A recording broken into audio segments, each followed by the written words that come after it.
Every year in the heart of leafy Surrey, an A&E department for wildlife gives injured, orphaned and sick animals a second chance at life. Don't like the look of that. The WildlifeAid Foundation acts as a 24-hour emergency helpline for British wildlife. That's really bad. You'll go from losing a patient that you've worked really hard to save to the cutest thing in the world coming in, and it makes it worthwhile. You're surrounded by people like-minded and have the same passion as you. With the world that we're living in, it's nice to be able to take care of the little things. This film follows the stories of some of the centre's patients and the dedicated team that battles to get them back to the wild.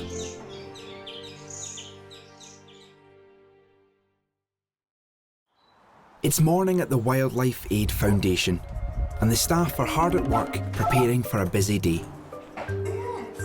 That's a really strange one. I'm going to have to take some advice on that when I come back to you. With mid-spring approaching, the orphan season is in full swing, and it's all down to a team of volunteers to play mum to these youngsters. Whilst the baby birds enjoy their morning feed, two more unusual babies have arrived. Oh man. That's a grass screech, isn't it? They're in the car, I haven't brought right yet. It's thought about 10 weeks. Yeah, that's about right. Right, come on, Squeaks. They were found running along the side of the A508. Morris and Doris. Oh, stop getting such a gruff bang. Two young badgers have been rescued from the roadside. With little way of knowing when they last ate, it's critical that these babies feed. So, you're home.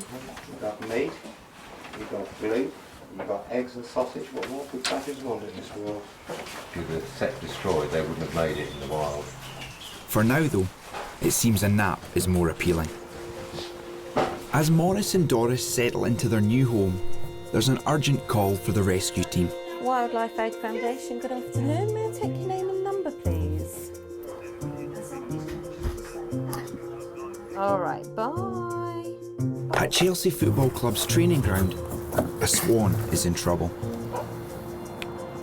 They know the swans live on a large lake at the club, so they're going to need the boat for this rescue mission. The route has been calculated. On arrival at Chelsea's ground, Simon and Sean find a swan on the water as expected and discover what the problem is. Yeah, it's massive. It's really impeding its progress. Well, just before we get the boat into the water, we're going to try and get them to come in for some bread.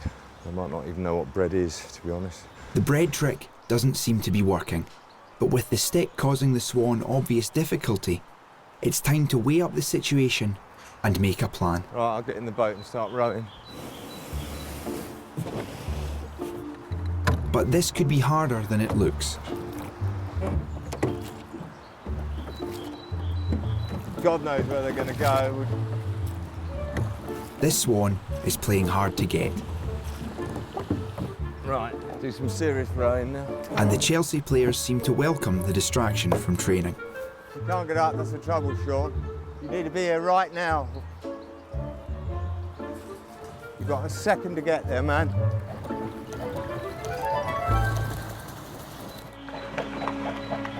Whilst the rescue team rethink the plan, back at the centre, it's lunchtime.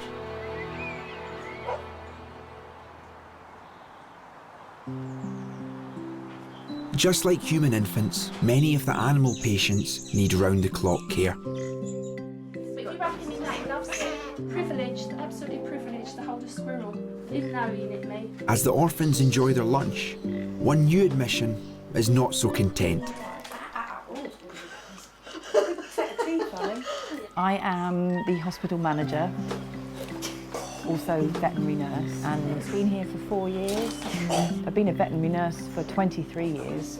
Obviously, really no cat here, so we'll get him set up in a cage. It was squirrels that got me into it in the first place. From the first squirrel that came into a veterinary practice that I was working at, and I was just head over heels. With regular feeds and a warm bed, this orphan now stands a good chance of making it to adulthood.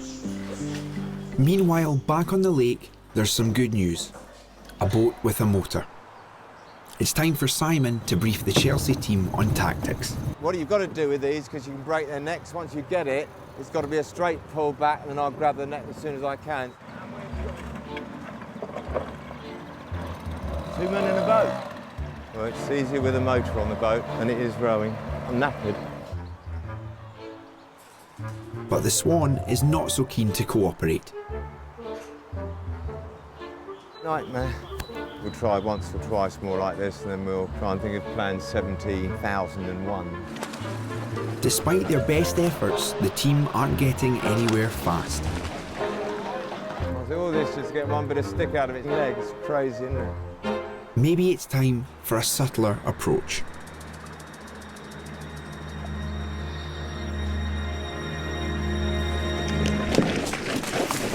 But it's not subtle enough.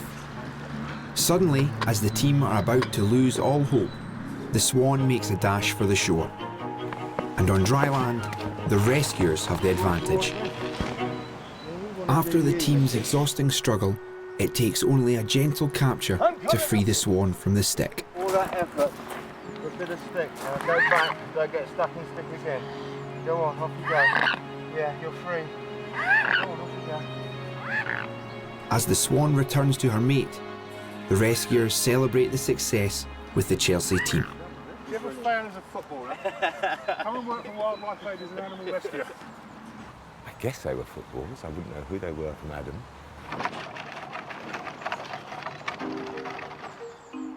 With the team heading back to the centre, it comes as a great relief to the volunteers to hear that the badger cubs have finally fed.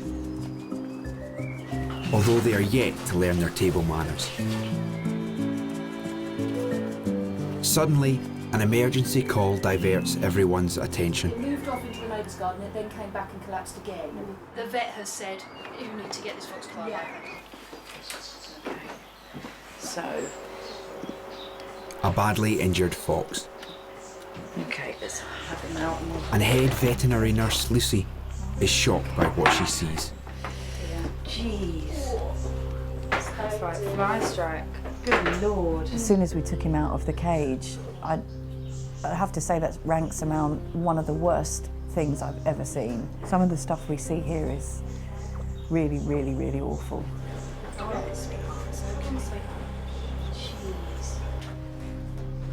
With an injury as bad as that, we're going to have to give him an anaesthetic straight away. I'm guessing it's a road accident. He's been dragged along the road and it's removed all of the skin from around his bottom. With the fox sedated, they can inspect his injuries further. Oh my God! Oh my God. Whilst the team's dedication allows them to witness remarkable recoveries where others might have given up, heartbreakingly, some animals are beyond help. He had just no skin left from the middle of his back to the middle of his leg. I mean, it was just horrific. The only way you could have saved him would have been many, many, many weeks of skin grafts. Now, if he was a domestic animal, he'd tolerate that. But for a fox, it's just not fair. It was just kinder to, unfortunately, let him go. Sorry, honey. Did you go into the heart, Lucy? Yeah. It's one of the most horrific things I think I've seen. Hey, she's gone. To me, it's very upsetting to see the animal in that state, but it's relieving suffering. You want to stop and you think, I can't do this anymore, but then a baby bird will come in and you have to keep going, you have to do it. But with every tragedy come many triumphs. While not every animal survives, the centre manages to release around 70% of its patients back to the wild. I suppose the most rewarding part is once you've rescued something, you've seen it go through the whole process and then releasing it. That is the best part for me, is releasing them back into the wild where they belong. It's dusk, and a young fox who was brought in last week with a bad case of mange is being released back into his territory.